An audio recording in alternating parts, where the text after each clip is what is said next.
5절에 보면요, 이 그들이라는 표현이 나옵니다. 이 그들은 누구를 가리키는 표현이냐면 4절에 의하면 거짓 형제들입니다. 이 거짓 형제들은 갈라디아서 1장에서 이 다른 복음을 전했던 사람들을 일컫는 말입니다.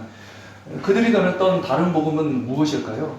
바로 믿음 외에 다른 것을 가지고 다른 것을 추가해야지만 구원을 받는다는 것이죠.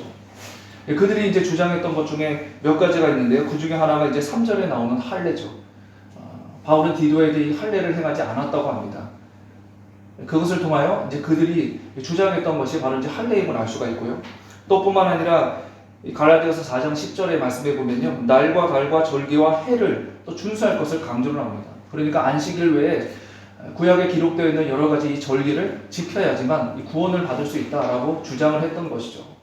그래서 그들의 이 주장을 한마디로 표현하는 표현이 바로 오늘 보면 16절 아닙니까? 율법의 행위, 율법의 행위. 할례를 받아야 하고 또 안식일 외에 다양한 절기를 지켜야지만 구원을 받을 수 있는 것이다. 여러분, 우리가 알기로는 구원을 어떻게 받는 것입니까? 오직 믿음으로만 받는 것이죠. 오직 믿음으로만 받는 것이 구원임에도 불구하고 그들은 이 복음을 훼손하여서 다른 복음, 믿음으로만은 되는 것이 아니야. 예수 그리스도의 그 십자가와 부활만으로 되는 것이 아니야. 할례도 받아야 하고 안식일 외에 구약에 기록되어 있는 모든 절기들을 다 준수해야지만, 이런 율법 행위가 있어야지만 구원을 받을 수 있는 거야. 이렇게 주장하고 있었던 것이죠. 여러분, 그러나 우리가 알다시피 구원은 다른 복음으로 받는 것이 아니라 바로 오직 한 복음인 믿음으로 받는 것입니다. 여러분, 이것을 율법도 주장하고 있지 않습니까? 창세기 15장 6절에 보면 이런 말씀이 있어요. 이 창세기 15장 6절을요, 이 갈라디아서 3장 6절에도 이 바울이 인용을 하고 있는데 이런 말씀이죠. 아브라함이 하나님을 믿음에 하나님이 그것을 의로 여기셨다. 여러분이 너무나 잘 알고 있는 말씀입니다. 여러분, 아브라함이 어떻게 하나님으로부터 의롭게 여김을 받았다고 합니까? 아브라함이 어떤 행위를 통해서 받았다고 합니까? 그것이 아니라 바로 아브라함이 하나님을 믿었기 때문이다. 하나님을 믿음으로 말미암아 그는 하나님으로부터 의롭게 여김을 받았다라고 이렇게 기록되어 있지 않습니까? 여러분, 이 창세기는 뭐죠? 창세기는 바로 율법 아닙니까? 창출, 레민신. 이것을 우리가 보통 율법, 토라라고 얘기를 하잖아요. 그러니까 율법조차도 지금 무엇을 주장하고 있는 것이죠?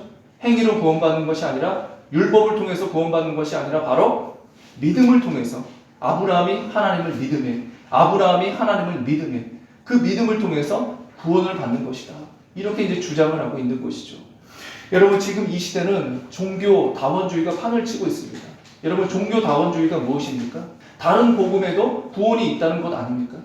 율법을 행함으로도 구원이 있다. 다른 종교에도 다 구원이 있다. 다른 종교를 잘 믿으면, 그의 가르침을 따라서 이렇게 살면 어떤 종교든지 간에 다 구원을 받을 수 있다. 그래서 결국에는 이 하나님의 권위가 떨어지는 것이 이 다원주의의 이제 특징이라고 말씀을 드릴 수 있는 것이죠.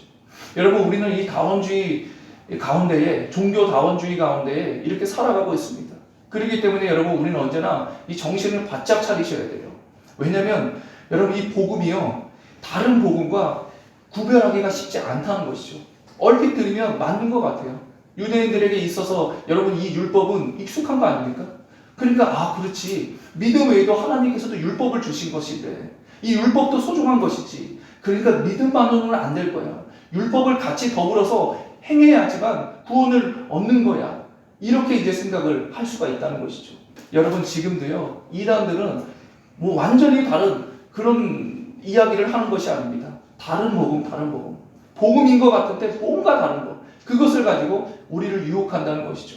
그렇기 때문에 여러분, 이 종교다원주의가 판을 치고 있는 이 시대 가운데 우리는 언제나 정신을 똑바로 차리고 하나님의 말씀으로 무장을 해야 한다는 것입니다. 그렇지 않으면 우리도 거기에 유혹을 당할 수밖에 없다는 거예요. 바울 이 신학에 있어서 가장 중요한 이 믿음의 핵심 요소는 뭐냐? 바로 십자가의 죽음과 부활입니다. 예수님이 나를 위하여 십자가에서 죽으셨다. 예수님이 나를 위하여 십자가에서 죽으실 뿐만 아니라 부활하셨다.